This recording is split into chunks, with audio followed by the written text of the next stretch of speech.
Salut les Vatosokos, j'espère que tout le monde se porte bien. On se retrouve pour une nouvelle petite vidéo. Cette vidéo d'ailleurs servira d'avant-match, un petit peu avancé parce que j'aurai pas le temps de la faire plus tard, donc voilà, je la fais aujourd'hui. Donc, mais avant de parler de l'avant-match du prochain match du Paris Saint-Germain qui sera donc contre Saint-Etienne, je tiens à revenir sur la grosse humiliation, enfin la grosse défaite du PSG contre Nantes, et aussi je voudrais faire un petit résumé de tous les commentaires que j'ai vus, certains très bons, certains moyens et certains dégueulasses. Et je parle même pas des ceux qui sont juste venus insulter. Ça c'est encore plus bas que les égouts. Tu vois ce que je veux dire? Voilà. Quand je dis dégueulasse, c'est dans le sens et d'ailleurs je vais commencer par cela. C'est dans le sens que qu'il y en a certains qui sont venus me dire « Ah, mais l'arbitrage, il a été bon. Qu'est-ce que tu dis que l'arbitrage n'a pas été bon? L'arbitrage, il a été super bon. » Et les mecs, je pense qu'on ne doit pas regarder les mêmes matchs. Hein. Je pense que vous devez regarder des matchs, je sais pas, en Russie ou en Chine, ou je sais pas. Mais ça ne doit pas être les mêmes matchs, les mecs. Hein. Ça ne doit pas être les mêmes matchs parce que n'importe qui, hein, même Gilbert Montagnier, qui est aveugle, il aurait vu que l'arbitre a été pourri, frère. Alors, moi, je veux bien accepter tous les commentaires et toutes les opinions, mec. Mais il y a des limites. Il y a des limites à pas dépasser. Et là, quand tu dis que l'arbitre a été super bon, c'est que t'as un problème de vue, frère. Faut t'acheter des lunettes, hein, voire même des lentilles super fortes, parce que là, tu vois pas, hein, frère. Hein, tu vois pas. Hein. Tu vois pas ce qui se passe sur le terrain, frère. Après, il y en a un autre qui m'a dit, ça c'est la cerise sur le gâteau. Hein. Ah, tu gueules contre l'arbitrage, mais l'arbitrage aurait été en faveur du PSG, t'aurais pas dit ça. Alors que les choses soient bien claires. Que les choses soient bien claires. Que l'arbitrage soit en faveur ou contre le PSG, je le dirai toujours. Et je l'ai toujours dit. J'ai toujours été honnête là-dessus, j'ai toujours été vrai là-dessus. Donc venez pas me dire que si l'arbitrage aurait été en faveur du PSG, j'aurais fermé ma gueule, j'aurais dit ouais, super l'arbitrage. Non, c'est pas vrai. Ceux qui me connaissent, ceux qui me suivent depuis longtemps, savent très bien que je suis toujours sincère dans ce que je dis. Alors je peux me tromper, ça y a pas de problème, mais sincère, je le suis. Voilà. Après, il y en a qui m'ont dit ouais, tu te caches derrière l'arbitrage. À quel moment de la vidéo, d'ailleurs je le dis dans ma vidéo, je ne me cache pas derrière l'arbitrage. Mais à quel moment dans la vidéo je me cache derrière l'arbitrage? J'ai dit que les joueurs étaient pourris, j'ai dit que le PSG a mal joué, et que même avec un bon arbitrage, on aurait perdu en jouant comme ça. Je l'ai dit dans ma vidéo. Les mecs, il y a un truc qui s'appelle des cotons-tiges. Hein, vous en achetez 2-3 kilos, vous les foutez dans les oreilles, et vous nettoyez la cire humaine que vous avez dans les oreilles parce que vous avez des bouchons de cire énormes. Parce qu'apparemment, vous n'écoutez pas ce que je dis. Je n'ai jamais, et je ne me cacherai jamais derrière l'arbitrage. Je en parle parce que l'arbitrage était pourri. Tout le monde en a parlé. Les médias, tous les autres supporters, tous les autres youtubeurs, débriefeurs, voilà, toutes les plateformes, tout le monde en a parlé de l'arbitrage. Tout le monde. J'ai pas été le seul à parler de l'arbitrage.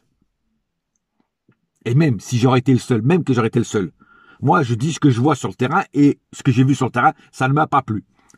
Pour moi, ça a été l'arbitre là, le sage, hein, le sage. Déjà le nom qui tue, le sage. Enfin bon, le sage qui a pas été sage sur ce match m'a fait rappeler tout simplement l'arbitre allemand de la remontada, un arbitre de merde. Voilà, je te le dis. Et je le dis encore. Donc oui, j'ai parlé d'arbitrage. Ben, je suis obligé, frère.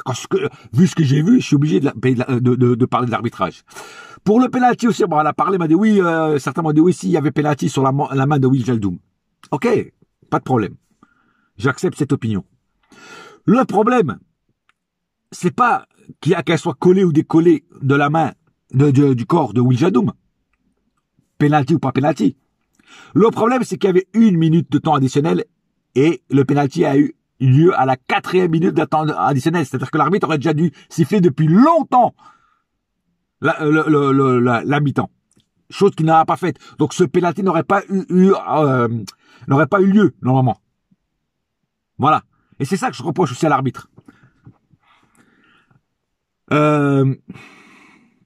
Voilà, ça c'est l'ensemble des trucs qu'on m'a dit sur l'arbitrage. Voilà. C'est pour ça que je tenais mettre ça au point. Maintenant, deuxième chose. Keylor Navas. Alors, j'ai vu certains supporters défoncer Keylor Navas, insulter Keylor Navas, chier sur Keylor Navas. Tout ça parce qu'il a raté son match. Ça arrive même au meilleur de rater son match. Combien de fois Keylor Navas a raté des matchs depuis qu'il est au PSG? Je crois que c'est le seul. Et encore, est-ce que c'est vraiment lui qui a raté son match? Parce que quand tu vois la défense qu'on avait, hein, la défense Gruyère, Raclette, Savoyarde, tout le monde pouvait pénétrer dedans, comme j'ai dit sur mon débrief. Est-ce que c'est vraiment sa faute? Mais bon, on va dire que c'est sa faute. On va dire que, voilà. Alors tout le monde disait, ouais, Donnarumma doit être titulaire, machin et tout, patati patata. Donnarumma aussi se prend des buts.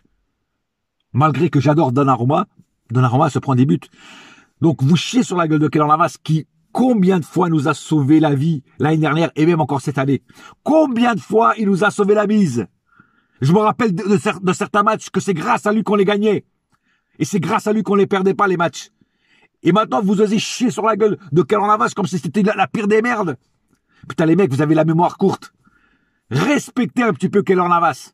Alors oui, il a peut-être pas été super bon sur ce match. Mais c'est pas que lui qui a pas été bon sur ce match. C'est toute l'équipe qui a été naze sur ce match. Donc, un petit peu de respect pour Keylor Navas. Merci. Parce que le mec, il nous a sauvés quand même plusieurs fois. Et j'admets pas qu'on chie sur la gueule comme ça de ce super gardien. Un petit peu de respect pour ce monsieur qui est un grand gardien. Quand il faisait des parades de foot, tout le monde lui lançait des flots, ouais, super gardien. Et maintenant, dès qu'il loupe un match, c'est une merde, c'est un déchet, je sais pas quoi. Bah, il faut Donnarumma. Et quand Donnarumma fera des matchs de merde, tu vas dire quoi? Il nous faut au Black. Il faut arrêter les conneries, quoi. Faut arrêter les conneries. Ça arrive à tout le monde de rater des matchs. Hein? Et comme j'ai dit, les matchs ratés de Keylor Navas, ils se comptent sur les doigts de la main, frère. Sur les doigts de la main. C'est-à-dire, il y en a pas beaucoup. Donc, un petit peu de respect pour ce monsieur. Voilà. Maintenant, parlons du troisième sujet sur la vidéo, Leonardo. La sortie médiatique de Leonardo après le match où il parle de l'arbitrage et tout ça. Alors, il y en a plein qui n'aiment pas Leonardo, il y en a plein qui disent qu'il faut qu'il dégage, il y en a plein qui disent que c'est une merde, il y en a plein bon, bref. Alors, vous pouvez, comme j'ai dit, vous pouvez lui trouver tous les défauts du monde. Tous les défauts du monde. Mais il y a une chose que vous ne pouvez pas lui enlever, c'est qu'il est franc, direct, un peu comme moi, franc, direct. Et il porte ses couilles, frère. Il porte ses couilles devant les journalistes. Et il le dit. Vous avez vu l'arbitrage? Et il le dit aussi. On se cache pas derrière l'arbitrage, parce qu'il y a un connard de journaliste qui dit, ouais, en fait, si vous avez perdu, c'est à cause de l'arbitrage. Et il les remet tout en place, le journaliste. Ne dites pas ce que je n'ai pas dit. Ne dites pas ce que j'ai pas dit, pardon. Hein? C'est-à-dire, le mec, il voulait déjà dire que lui, il est en train de dire, ouais, on a perdu à cause de l'arbitrage. C'est pas ça qu'il a dit. Et il a dit, regardez le match, regardez l'arbitrage. Le VAR fonctionne, le VAR ne fonctionne plus. Et il refonctionne. Et il en parle. Et c'est pour ça que j'aime Leonardo. Et c'est pour ça que j'aime Leonardo. Est-ce que les autres directeurs sportifs qui étaient là, Kluivert et Antero Henrique, ils faisaient des sorties médiatiques comme ça? Tu les entendais jamais. Ils fermaient leur gueule, ils partaient, ils s'en foutaient en fait. Ils s'en foutaient, frère. Et lui, tu peux lui trouver tous les défauts que tu veux. Mais quand il doit parler, et quand il doit remettre les points sur les i et les t sur et les barres sur les t, pardon, il le fait. Et c'est ce qu'il a fait. Et c'est pour ça que j'aime Leonardo. Alors oui, il sait pas vendre. C'est vrai, il ne sait pas vendre. Il a lui-même l'a déjà dit. Il a d'autres défauts. Mais qui n'a pas de défauts? Moi, j'ai des défauts, tout le monde a des défauts. Mais lui, au moins, il porte ses couilles, il va devant les journalistes, il ping! il prend une batte de baseball et il les assomme un par un. Et c'est pour ça que j'aime Leonardo. Voilà. Et quand il partira, si un jour il partira parce qu'on l'a viré ou parce que c'est lui qui voudra partir parce qu'il en a marre de tout ce bordel, vous allez voir qu'on va le regretter. On va le regretter parce que s'il y a quelqu'un qui vient à sa place qui est pourri, vous allez dire, oh putain, pourquoi Leonardo est parti? Mais là, ça sera trop tard parce que je pense pas qu'il reviendra une troisième fois. Hein. Enfin voilà. C'est juste pour te dire que Leonardo, il a quand même des grosses qualités. Mais les gens ne voient que les défauts. Et c'est ça qui est dommage. Voilà. Bon, je ne veux pas parler des commentaires sur Messi, Neymar, machin et tout. De toute façon, ces gens-là changeront jamais d'avis sur des joueurs comme Messi, tout ça. Même si Messi fait le pire match de sa vie, ils diront toujours qu'il a été super bon. Donc je commente même plus et je vais même plus répondre à ces gens-là parce que c'est une perte de temps et moi j'ai des choses plus importantes à faire que répondre à des gens bornés, têtus, à des murs. En fait, c'est des murs ces gens-là. Tu leur envoies une balle de tennis, la balle elle rebond sur le mur, elle te revient direct sur la gueule. Donc ça ne sert à rien de perdre son temps de parler avec ces gens-là. Ça ne sert à rien. Moi j'essaie de répondre sur mes débriefs à tous les commentaires. J'essaie de répondre aux commentaires les plus intéressants, tu vois, ou les plus contradictoires. Mais j'essaie toujours de répondre. Mais quand je vois certains commentaires qui ont le niveau CP, ça ne sert à rien de répondre à ces gens-là. À rien. Voilà. En tout cas, voilà. Et l'avant-match. Très rapide l'avant-match.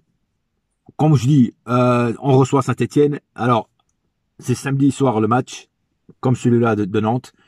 J'espère pas voir le même match dégueulasse et le même résultat. J'espère voir une victoire là. Vous nous devez une victoire. Coûte que coûte, vous nous devez une victoire contre Saint-Etienne. En plus, Saint-Etienne, ils sont à la ramasse. Hein, ils sont au fond du puits. Hein. Donc, si vous perdez contre Saint-Etienne, les mecs, là, ça risque de gueuler. Mais pas que moi. Hein, tout le monde va vous défoncer, frère. Tout le monde va vous défoncer. Donc, à un moment ou à un autre, il va falloir porter ses cornets sur le terrain et faire votre taf pour lequel vous êtes payé. Et bien payé. Et richement payé. Et royalement payé. Voilà. Qu'est-ce que je voulais dire d'autre pour finir cette vidéo? Qu'est-ce que je voulais dire d'autre? Je sais plus, j'avais un autre truc à dire, j'ai un peu zappé. Bon bref, en tout cas, il y a certains joueurs qui ne méritent même plus de jouer à Paris, mais ça vous le savez déjà qui c'est. Des joueurs qui sont complètement, qui sont même plus là en fait. Ils sont là, le corps est là, l'âme est ailleurs. Donc ça, voilà, des joueurs Will Jadoum, tout ça ne sert plus à rien. Mais enfin bref.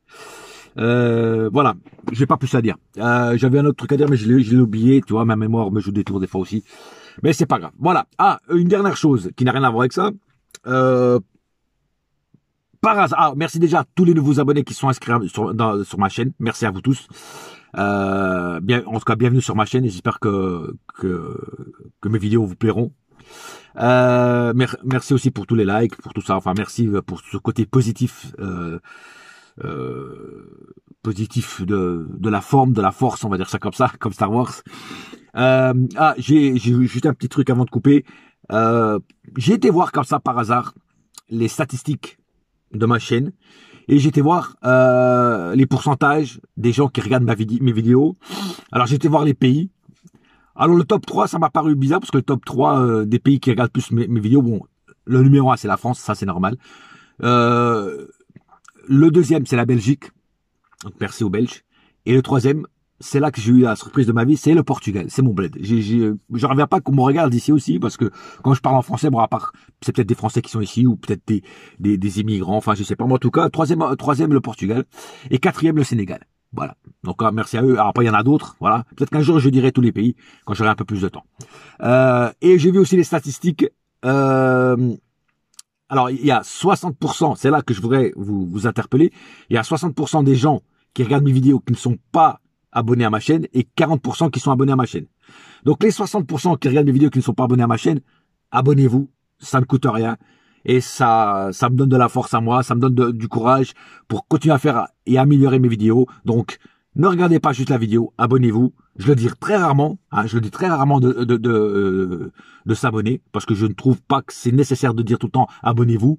Je sais qu'il y a des collègues qui le font. Moi, si la personne a vraiment envie de s'abonner, elle s'abonnera toute seule sans que je lui dise abonne-toi. Voilà. Donc, mais là, je veux dire, abonnez-vous. Les 60% qui regardent mes vidéos qui ne sont pas abonnés, abonnez-vous pour me donner encore plus de force. Et genre, je vous en remercie d'avance. Voilà. Qu'est-ce que je veux dire d'autre? Voilà, c'est tout. C'est déjà pas mal. Voilà. En tout cas, merci à vous. Et encore une fois, un seul cœur, un seul club, c'est Paris ma gueule. Yes, my friend. Et la saga continue quand même avec tous ces bordels, tous ces problèmes. Allez, on se retrouve bientôt. Bouya!